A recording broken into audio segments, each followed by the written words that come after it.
thinkeconomy.in-க்கு வரவேற்கிறோம். இந்த ஆழமான அலசல் உங்களுக்கு மணிவண்ணன் எம்பி அவர்களால் வழங்கப்படுகிறது. வணக்கம். இன்னைக்கு நாம 2007 2008ல உலக பொருளாதாரத்தையே ஆட்டி படைச்ச அந்த நிதி நெருக்கடி பத்தி கொஞ்சம் ஆழமா பார்க்கலாம். அதுக்கு என்ன காரணம்? சும்மா சில பேர் செஞ்ச தப்பா, இல்ல நம்ம சிஸ்டம்லயே, அதாவது அமைப்புலயே கோளாறு இருந்ததா? ரகுராம் ராஜன் அவரோட ஃபால்ட் லைன்ஸ் புத்தகத்துல சில அடிப்படையான பிளவுகள் பத்தி சொல்றாருங்க. அதை பத்தி தான் நாம இன்னைக்கு பேச போறோம். ம் நம்ம நோக்கம் யாரையும் கை காட்டுறது இல்ல. ஆனா இது ஏன் நடந்துச்சு, திருப்பி இதே மாதிரி நடக்காம இருக்க என்ன கத்துக்கணும் அப்படிங்கறதா முக்கியம். ஆமா, ராஜனோட முக்கியமான பாயிண்டே அதுதான். இது சில தனிப்பட்ட ஆட்களோட தப்பு, இல்ல அவங்களோட பேராசை மட்டும் காரணம் இல்ல. அதுக்கும் மேல உலக பொருளாதாரம் இயங்குற விதத்திலையும் சில நாடுகளோட கொள்கைகள்லயும் ரொம்ப ஆழமான சில பிரச்சனைகள், அதாவது பிளவுகள் இருந்துச்சு. அதுதான் இந்த பெரிய நெருக்கடிக்கு அடித்தளமா அமைஞ்சதுன்னு அவர் சொல்றாரு. சரி, அப்போ அந்த பிளவுகளை ஒன்னொன்னா பார்க்கலாமா? முதல் பிளவு எங்க ஆரம்பிக்கலாம்? அமெரிக்காக்குள்ளேயே இருந்த பிரச்சனையா? ஆமா, முதல் பிளவு அமெரிக்காக்குள்ளேயே ஆரம்பிக்குது. அதாவது அங்க அதிகரிச்சுட்டு வந்த வருமான ஏற்றத்தாழ்வு. ஓ, பணக்காரங்க இன்னும் பணக்காரங்க ஆனாங்க, மத்தவங்க கஷ்டப்பட்டாங்கங்கிற விஷயமா? அதேதான். நம்பர்ஸ் பாத்தீங்கன்னா ரொம்ப தெளிவா தெரியும். 1976ல அமெரிக்காவோட மொத்த வருமானத்துல டாப் 1% மக்கள் கிட்ட இருந்தது 8.9% தான். ம். ஆனா 2007ல அது எவ்வளவு தெரியுமா? 23.5%. அடேப்பா, பெரிய வித்தியாசம். நினைச்சு பாருங்க, 76க்கும் 2007க்கும் நடுவுல உருவான ஒவ்வொரு டாலர் கூடுதல் வருமானத்துல 58 சென்ட் இந்த டாப் 1% பேருக்கே போயிருக்கு. அப்போ சாதாரண அமெரிக்கரோட நிலைமை?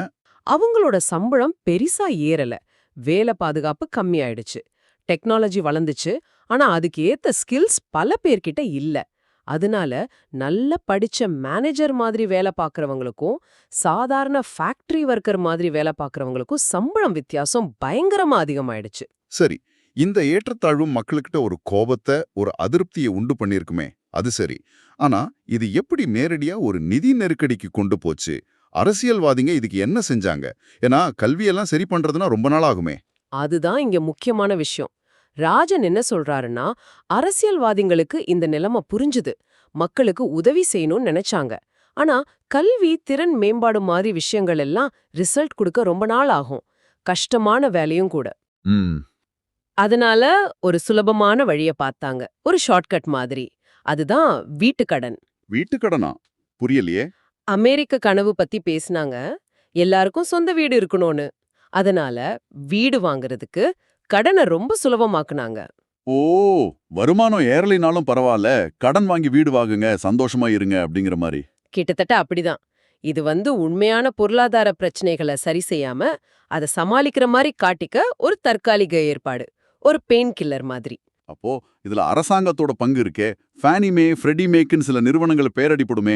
நிச்சயமா, அவங்க தான் முக்கியமான கருவிகளா இருந்தாங்க. ஃபேனி மே, ஃப்ரெடி மேக், அப்புறம் எஃப்ஹெச்ஏ, இவங்கெல்லாம் அரசாங்கத்தோட ஆதரவு பெற்ற நிறுவனங்கள். கிளின்டன், புஷ் 2 பேர் காலத்திலயும் ஏழைகளுக்கு, குறைந்த வருமானம் இருக்கிறவங்களுக்கு கடன் கொடுக்கணும்னு டார்கெட் வச்சாங்க.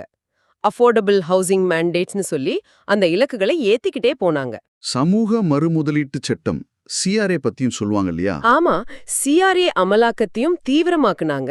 பேங்குகளை இன்னும் கடன் கொடுக்க சொல்லி அழுத்தம் தந்தாங்க. முன்பணம் ரொம்ப கம்மியா கட்டுனா போதும், அரசாங்கமே கேரண்டி கொடுக்குதுன்னு சொன்னதும் கடன் வாங்குறது ஈஸி ஆயிடுச்சா? பயங்கரமா ஈஸி ஆயிடுச்சு. குறிப்பா வருமானம் கம்மியா இருக்கிற, கடன் வரலாறு சரியா இல்லாத ஆட்களுக்கு கூட கடன் கிடைக்க ஆரம்பிச்சது. மியான் சுஃபின்னு 2 பேர் செஞ்ச ஆய்வுல 2002ல இருந்து 2005ல வருமானம் கம்மியா இருக்கிற பகுதிகள்ல வீட்டு கடன் வளர்ச்சி மத்த இடங்களை விட 2 மடங்கு அதிகமா இருந்துச்சாம். வருமானம் கம்மியா இருக்கிற இடத்துல கடன் அதிகமா கொடுத்திருக்காங்க. ஆமா, இதுதான் நாம சப்ரைம்னு சொல்ற தரமில்லாத கடன்கள் பெருகுனதுக்கு ஒரு முக்கிய காரணம். அப்போ ஒரு பக்கம் அரசியல் அழுத்தம் கடன் கொடுக்க சொல்லி, இன்னொரு பக்கம் ஃபைனான்ஸ் கம்பெனிங்க லாபம் பார்க்கணும்னு இந்த வாய்ப்பை பயன்படுத்திக்கிட்டாங்க. இது ரெண்டும் சேர்ந்ததுதான் முதல் பெரிய பிளவுன்னு சொல்றீங்களா? கரெக்டா சொன்னீங்க. நியூ செஞ்சுரி ஃபைனான்ஷியல் மாதிரி கம்பெனிங்க வர்றவங்களோட தகுதியை பெருசா பார்க்காம வீட்டு விலை ஏறிட்டே போகுங்கிற ஒரே நம்பிக்கையில கடனை அள்ளி விட்டாங்க. அரசாங்கத்தோட நல்ல நோக்கத்தை நிதித்துறையோட லாப வெறி வேற திசைக்கு கொண்டு போயிடுச்சு. கடைசியில என்ன ஆச்சு? ஃபேனி மே, ஃப்ரெடி மேக் ரெண்டும் திவாலாயி போச்சு. அரசாங்கம் தலையிட்டு காப்பாத்த வேண்டியதா போச்சு.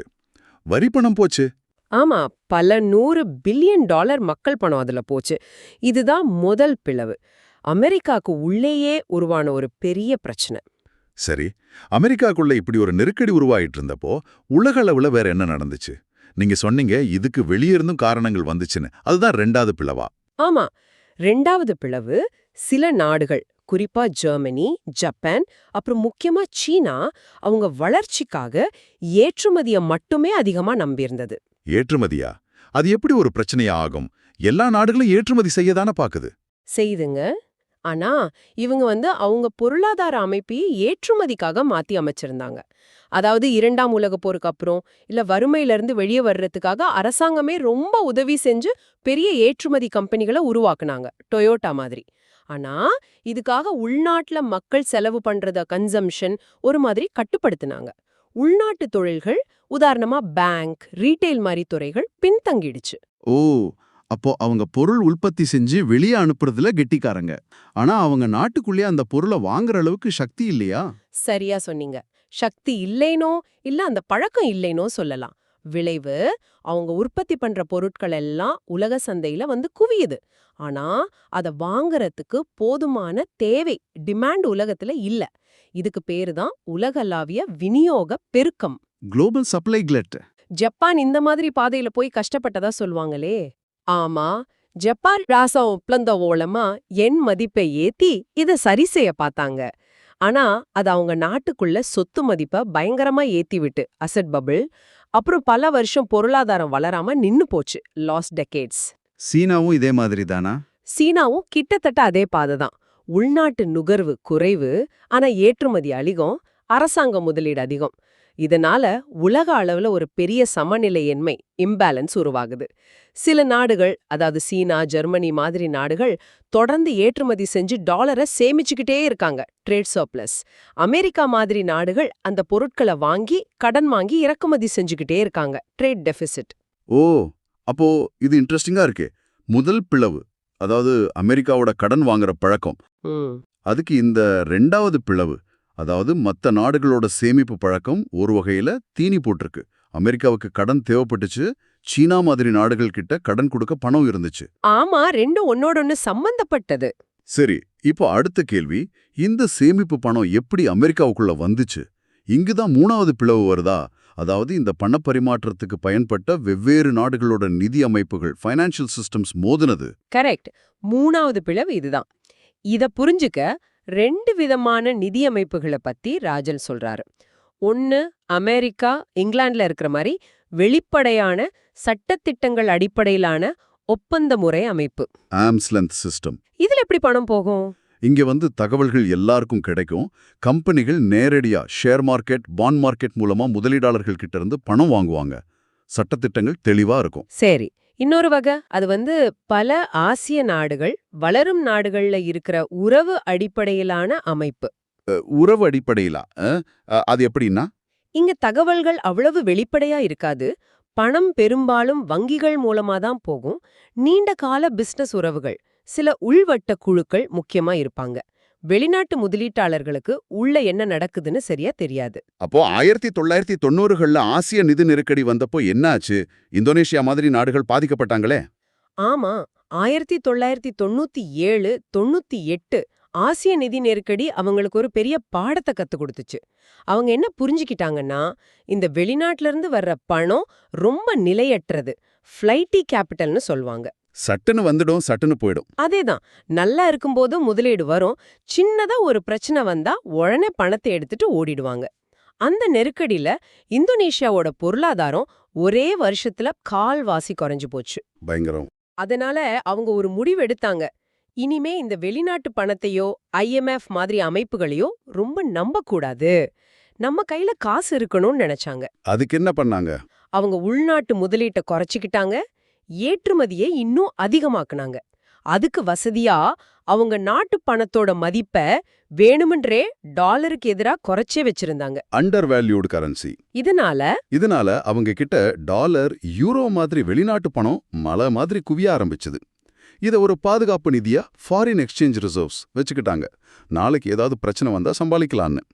விளைங்க என்னன்னா, இந்த நாடுகள் முன்ன மாதிரி வெளிநாட்டுல கடன் வாங்குறதுக்கு பதிலா இப்போ வெளிநாட்டுக்கு கடன் கொடுக்கற நாடுகளா நெட் கேபிட்டல் எக்ஸ்போர்ட்டர்ஸா மாறிட்டாங்க. இது ரொம்ப முக்கியமான பாயிண்ட்.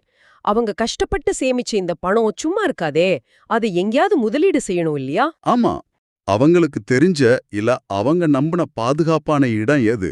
அமெரிக்கா. ஏன்னா அங்க வெளிப்படையான நிதி அமைப்பு இருக்குன்னு ஒரு நம்பிக்கை. கரெக்ட். அந்த பணம் பாதுகாப்பான முதலீட்டை தேடி அமெரிக்காக்குள்ள வந்துச்சு. குறிப்பா அமெரிக்கா அரசாங்கத்தோட உத்தரவாதம் இருக்குன்னு நம்பின ஃபேனி மே, ஃப்ரெடி மேக் பத்திரங்கள்ல முதலீடு செஞ்சாங்க. ஆஹா, இப்ப புரியுது. இந்த 3 பிளவுகளும் எப்படி ஒண்ணுக்கொன்னு தொடர்பு படுதுன்னு. கொஞ்சம் எல்லாத்தையும் சேர்த்து சொல்லுங்களேன். சரி, சுருக்கமா சொல்றேன் பாருங்க.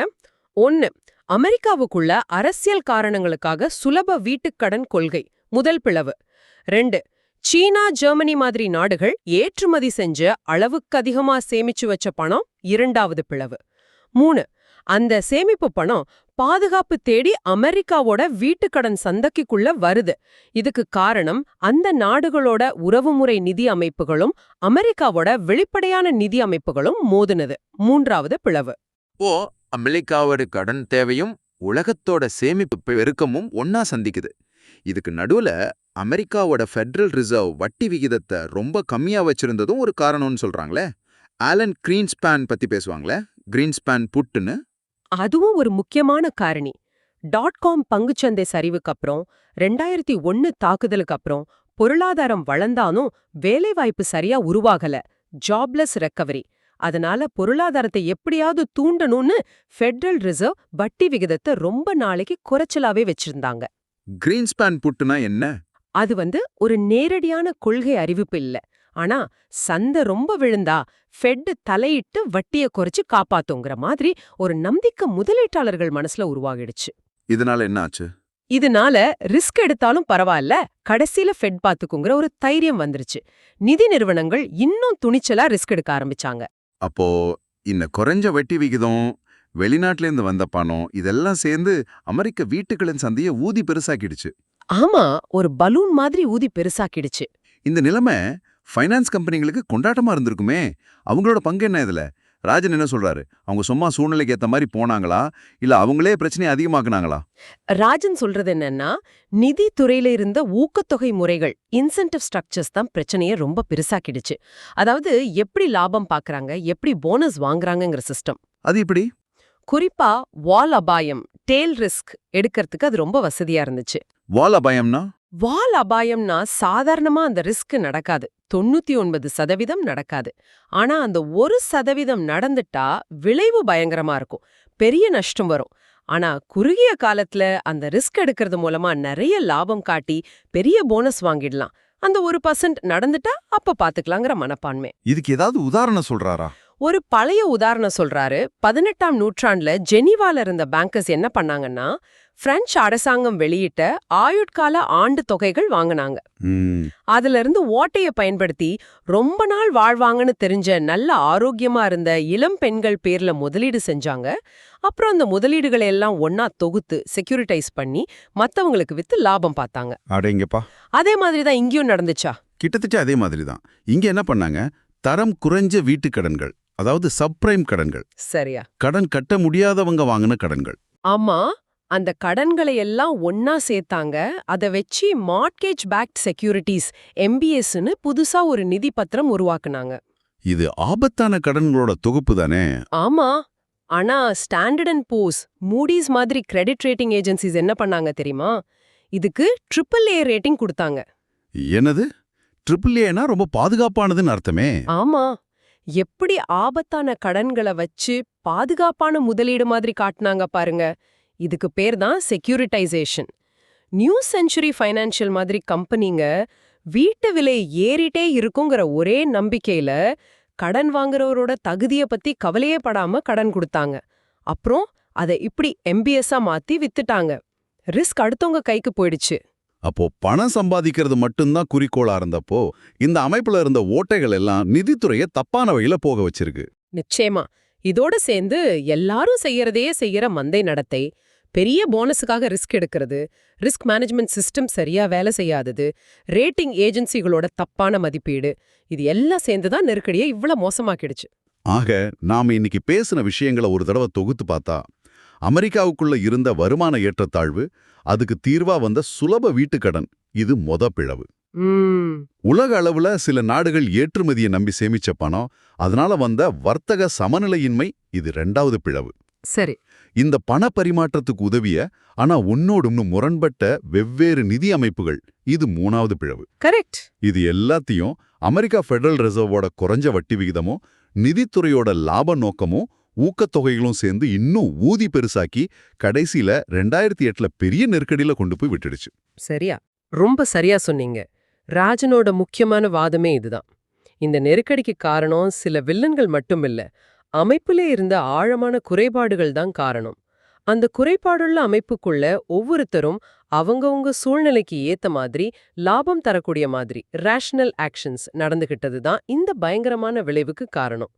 குறிப்பா அரசியலுக்கும் நிதித்துறைக்கும் இருக்கிற அந்த நெருக்கமான, சில சமயம் ஆபத்தான தொடர்பு தான் இந்த பிளவுகளை உருவாக்குது, அதை பாதுகாக்கவும் உதவுது. இந்த பிளவுகளை நம்ம கண்டுக்காம விட்டா இதே மாதிரி இன்னொரு நெருக்கடி வர்றதுக்கு நிறைய வாய்ப்பு இருக்குன்னு ராஜன் ரொம்ப அழுத்தமா எச்சரிக்கிறாருங்க. ராஜன் இதுக்கு தீர்வா நிறைய விஷயங்கள் சொல்றாரு இல்லையா? கல்வி சீர்திருத்தம், சமூக பாதுகாப்பு திட்டங்கள், நிதித்துறையை ஒழுங்குபடுத்துறது, உலக நாடுகள் ஒத்துழைக்கிறதுன்னு. ஆமா, சொல்றாரு. ஆனா அவரே ஒத்துக்கிற மாதிரி இந்த பிரச்சனைகள்லாம் ரொம்ப ஆழமானவை. அரசியல் ரீதியா இதை சரி பண்றது அவ்வளோ சுலபம் இல்ல. அப்போ நான் நம்ம நேயர்களுக்காக ஒரு கேள்வியோட முடிக்கலாம்னு நினைக்கிறேன். கேளுங்க. அடுத்த நெருக்கடி வந்து நம்மள கட்டாயப்படுத்துறதுக்கு முன்னாடி இந்த மாதிரி ஆழமான பிளவுகளை சரி செய்யணும்னு அரசியல்வாதிகளையும் நம்ம சமூகத்தையும் உண்மையிலே தூண்டக்கூடிய ஒரு அமைப்பு, ஒரு இன்சென்டிவ் ஸ்ட்ரக்சர் எப்படி இருக்க முடியும் யோசிச்சு பாருங்க.